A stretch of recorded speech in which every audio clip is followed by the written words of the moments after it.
Olá, povo de Belém, mais um podcast do Mandato Coletivo da professora vereadora Silvia Letícia, sempre trazendo informações sobre cultura, política. Solta a vinheta.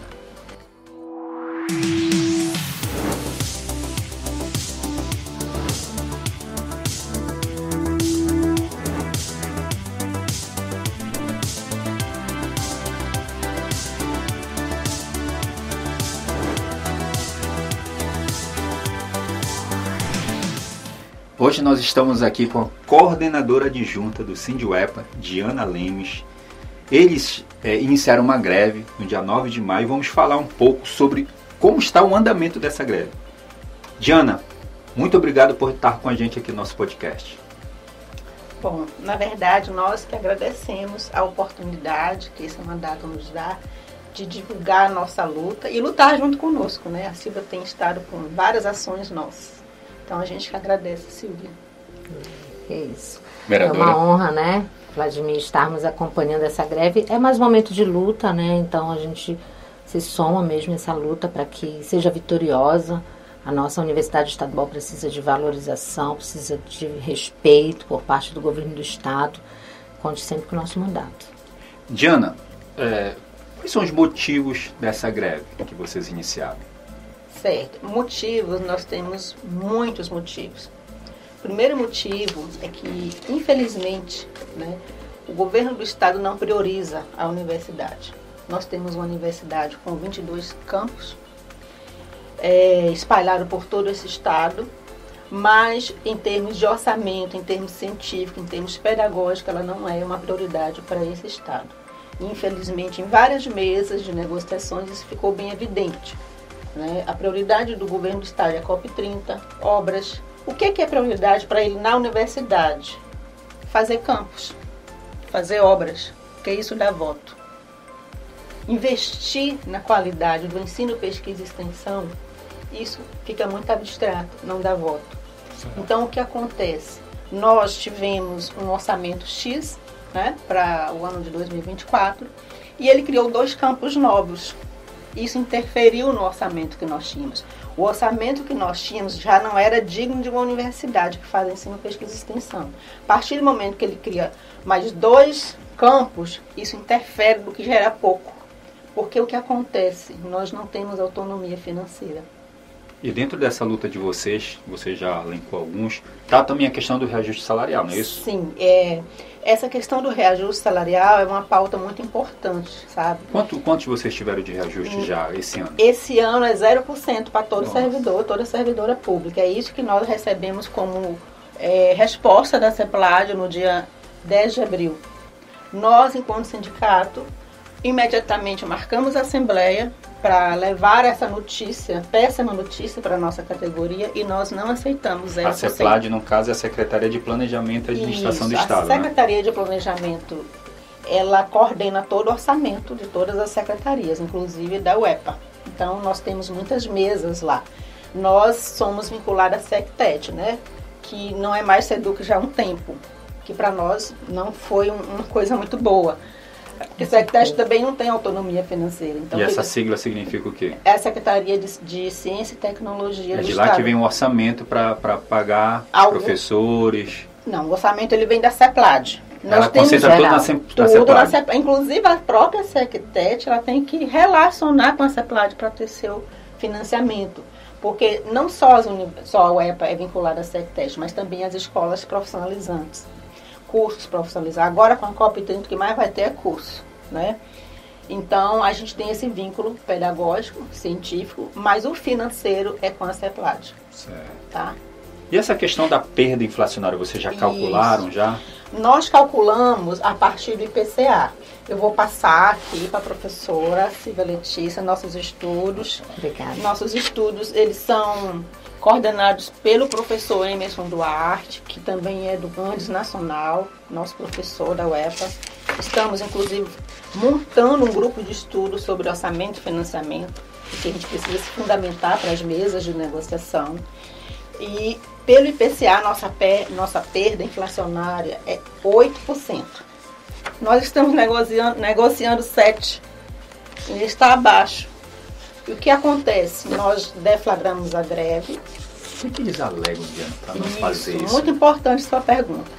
Nós deflagramos a nossa greve dia 3 porque nós iniciamos dia 9 por questões jurídicas, tempo jurídico. Oficialmente. Tem, isso, oficialmente dia 9. A CEPLAG diz que não tem dinheiro, mas os estudos que nós acabamos de entregar para a professora Silvia já foram dialogados em várias mesas. O governo tem dinheiro. O governo tem orçamento. O que falta é o governo priorizar a universidade. Perfeito. Infelizmente não é prioridade. Então nós estamos com uma perda de 8%, calculada pelo IPCA, e a CEPLAG no dia 9 pediu que a UEPA fizesse um estudo de impacto na folha. Foi feito esse estudo. Nós, enquanto sindicato, já tínhamos feito, mas ela queria um estudo institucional, né, da gestão superior. Foi feito, e pasmem que a CEPLAG continua com a afirmação que não tem dinheiro, não tem orçamento. E nós fizemos toda uma explanação mostrando que tem. O que falta é priorizar a universidade com um orçamento que dê conta de ensino, pesquisa e extensão. E, vereadora, qual é o papel nesse momento do mandato coletivo em apoiar a importância desse apoio aos companheiros que estão nessa luta, nessa greve? Primeiro, é sempre importante que uma categoria se organize para lutar por parte do orçamento que o Estado tem responsabilidade de aplicar. Isso é muito importante, então nós temos acompanhado o orçamento em nível estadual, né, para a luta na educação básica, e vimos que a educação superior está bastante desvalorizada. Né? Os percentuais orçamentários são baixos. Eu fiquei impactada porque imagina um professor de educação superior, que são vocês, terem um vencimento base menor que o nosso na SEDUC, né? Ou seja, há uma desvalorização. Eu fiquei impactada, Diana, com uma diferença de R$ 1.500 em alguma categoria. Em especial quem tem especialização, que está no início de carreira, tem R$ 1.500 de diferença. Isso no vencimento do salário, base. Isso no vencimento base, do salário dos professores da UEPA para a SEDUC, não é? Quando tu chega na remuneração, tu verifica também uma diminuição, uma diferença salarial. E isso eu fiquei assim bastante assustada. Por quê? Porque são esses professores que ajudam na formação dos nossos professores que trabalham na educação básica.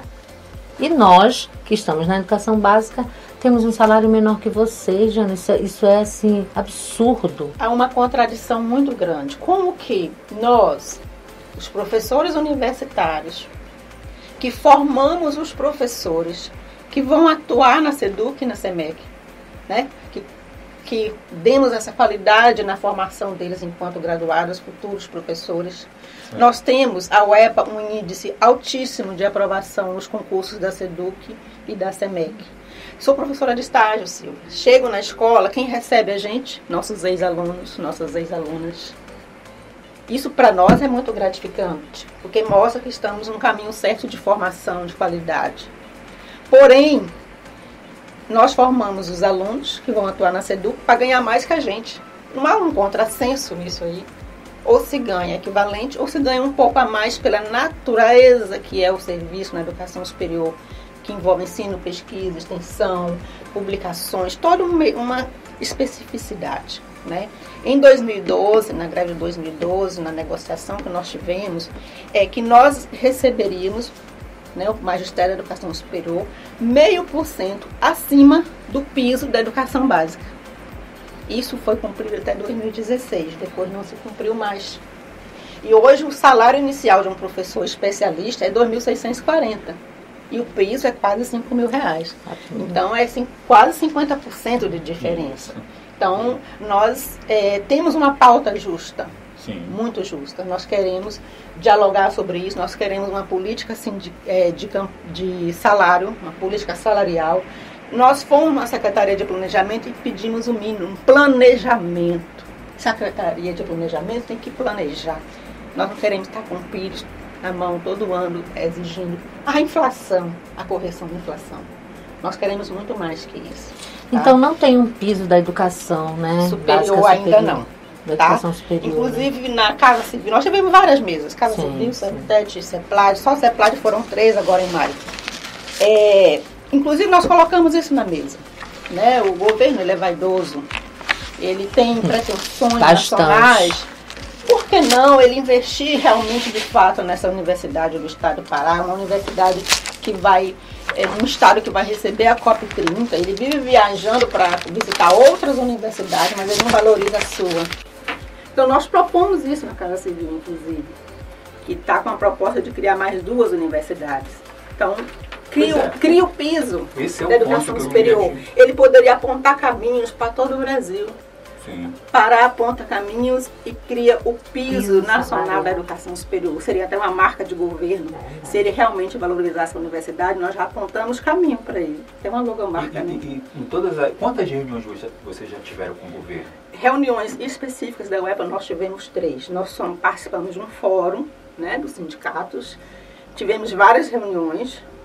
E no dia 10 de abril a resposta foi 0%.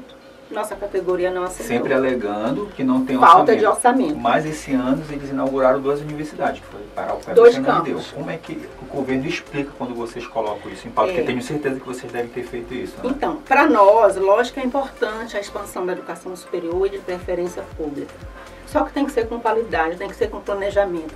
Não adianta criar um campo sem infraestrutura, sem pessoas para trabalhar, sem um concurso público, sem orçamento. O orçamento que nós temos não é suficiente para o que temos. Vamos criar mais 2, aí que vai complicar realmente o orçamento. O nosso orçamento hoje, nós estamos com déficit de uma folha de pagamento. Nós não temos hoje salário para pagar a folha de dezembro.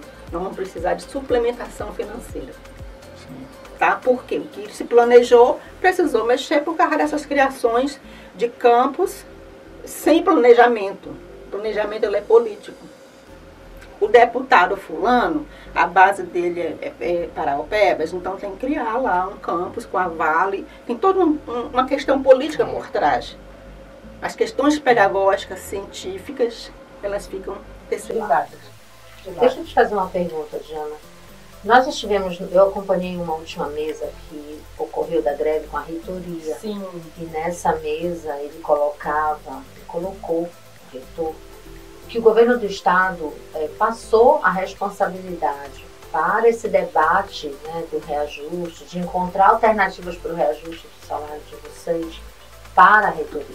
Ou seja, exigiu que o reitor, no orçamento atual da universidade, cortasse na carne, verificasse de onde ele tiraria verba para garantir o reajuste de 5%, 7% ou algo parecido. Como é que ficou essa situação? Porque é um absurdo isso, não é? É tão absurdo que o governo ainda não tramitou oficialmente esse despacho. Ele está offline no PAI, né, que é o processo que a gente trabalha no Estado. Então, a CEPLAD joga a responsabilidade para a universidade remanejar ou anular algum orçamento interno para dar o reajuste. Primeiro, o reitor não tem autonomia financeira, a universidade não tem autonomia para pagar financeira. Salários, né? Nós estamos com dificuldade de fechar o salário a última folha de dezembro. Diana, fala um pouco dentro dessas reuniões, se vocês tiveram algumas pautas que foram atendidas pelo governo, a questão do PCC, se puderes falar para a gente também sobre isso. Certo. Ao todo, né, foram 17 pontos. Atendido até agora, nós tivemos em relação ao auxílio alimentação. Que nós, enquanto fórum, né, todos os servidores tiveram R$500 de reajuste no Vale Alimentação, auxílio alimentação. Isso é uma pauta que foi atendida, única, tá? Até agora. Que é geral do funcionalismo. E que o governo fala, abre a boca para dizer que deu R$500. Ocorre que aposentado não está nisso. Ele não é contemplado. Porque o auxílio alimentação para quem está na ativa. E aposentado também vive, come, paga conta. E os nossos aposentados e aposentadas não foram contemplados. Nós queremos o nosso reajuste, é o nosso direito, nossa correção inflacionária, reajuste já. Isso não foi contemplado. Internamente, com as mesas que nós tivemos com a gestão superior, nós tivemos o compromisso da gestão superior de fazer concurso público para professor titular, que é uma pauta, o edital para dedicação exclusiva, que nós, enquanto sindicato, nós defendemos a dedicação exclusiva universal, como é nas federais. Lá é meritocracia, você entra no edital interno, concurso interno, para provar que você produz, para você ter dedicação exclusiva. A dedicação exclusiva para nós é um regime de trabalho fundamental, porque favorece você trabalhar só na UEPA e fazer ensino, pesquisa e extensão. E só 28% dos nossos professores têm dedicação exclusiva. Isso na universidade é complicado. Quer dizer, mais de 70% da nossa categoria trabalha em 2 ou mais instituições. Como é que ele vai dar qualidade no ensino, pesquisa e extensão, que é uma tríade universitária? Então, é uma pauta nossa no PCCR que seja universal, né? Isso é uma coisa. Outra coisa que é importante dizer, inspirando aqui na nossa grande professora Silvia, que é uma histórica no movimento sindical, dizer da importância da luta, tá? Nós estamos para soltar um material, ainda essa semana, que é uma simulação, né, do nosso contra-cheque. Nosso sindicato, a ata de fundação dele é 19 de dezembro de 2000. Então, esse ano ele faz 24 anos. Quase um quarto do século, né? E de lá para cá nós tivemos várias greves. E se não fossem essas greves e as lutas e os avanços que nós tivemos, nem sempre todas as greves nós tivemos avanços financeiros, mas outros tipos de avanço, nosso salário hoje seria 74% menor, que já é pequeno o nosso vencimento, né? Nós falamos ainda há pouco da diferença, né? Um professor especialista início de carreira na UEPA, ele inicia com 2.640. Forma o professor para ganhar quase 5.000 na SEDUC. Seria menor que 2.640 se nós não tivéssemos feito greves, movimentos, lutas. Então, aí está a importância da luta do sindicato e da organização sindical. Vereadora, você tem alguma colocação, falar sobre a questão da perspectiva? Eu tenho visto que, e de fato é assim, o mínimo que a gente consegue arrancar dos governos precisa ser com luta. E é um mínimo, viu? Porque para ganhar muito menos do que a gente merece, a gente tem que fazer greve, fazer luta. Tem sido assim, de forma recorrente. Isso no município foi assim. No município nós fizemos uma greve de 16 dias, Ediane. E geral, essa greve, envolvendo todo o funcionalismo público para arrancar muito pouco, né? Dada a intransigência, a falta de prioridade nos investimentos com o serviço público. Então tem sido assim. Todas as conquistas que a gente tem está combinada diretamente com a organização de entidades sindicais, de entidades estudantis, de associações. Isso é muito importante para os trabalhadores e trabalhadoras compreenderem que essa luta coletiva unificada, ela fortalece a nossa qualidade de vida, de trabalho. É isso que nos possibilita trabalhar melhor, viver melhor. Então, apostar nessa mobilização. E o nosso mandato tem esse princípio. A gente constitui um mandato que é em defesa dos serviços e dos servidores públicos, da valorização desses serviços que a população precisa e necessita no nosso estado, no município, enfim. Então, parabéns pela luta do sindicato. Olha, nós estamos aqui já encerrando o nosso podcast de hoje, que é do mandato coletivo da vereadora professora Silvia Letícia, e a vereadora está aqui com a gente. Então eu queria que tu fizesse uma palavra final, que tu achares importante falar, e a gente encerra com a fala também da vereadora, logo depois de você, tá bom? Sim, primeiro, mais uma vez, agradecer o mandato coletivo. A professora Silvia Letícia é uma pessoa que inspira nossas lutas. Já militamos juntas no Sintep, né? Até 2017 estivemos no Sintep. Então, dizer, né, que esse espaço que foi dado para a gente, ele é muito importante, de dialogar com a comunidade, de dialogar com o mandato a serviço do servidor e da servidora pública, pela história da Silvia, né? Então isso representa muito para a gente, esse espaço que a gente teve aqui para dialogar, e estaremos sempre que tivermos oportunidade. Parabéns ao mandato participativo, envolvido e com muitas lutas aí pela frente. Vereadora.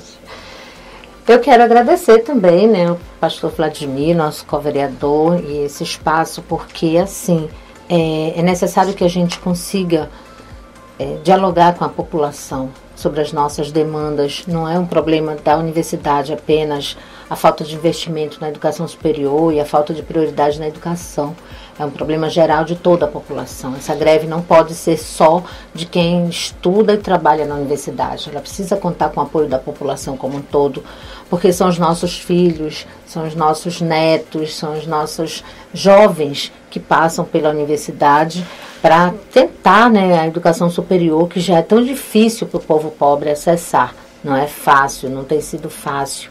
Então, ter uma universidade que consiga responder a essa demanda é muito importante. Eu lembro que vocês, ano passado, lutaram muito para ter a reforma de alguns espaços na universidade, para ter um financiamento para a universidade que garantisse a reforma, e conquistaram parte desse financiamento. Progressão. Exatamente.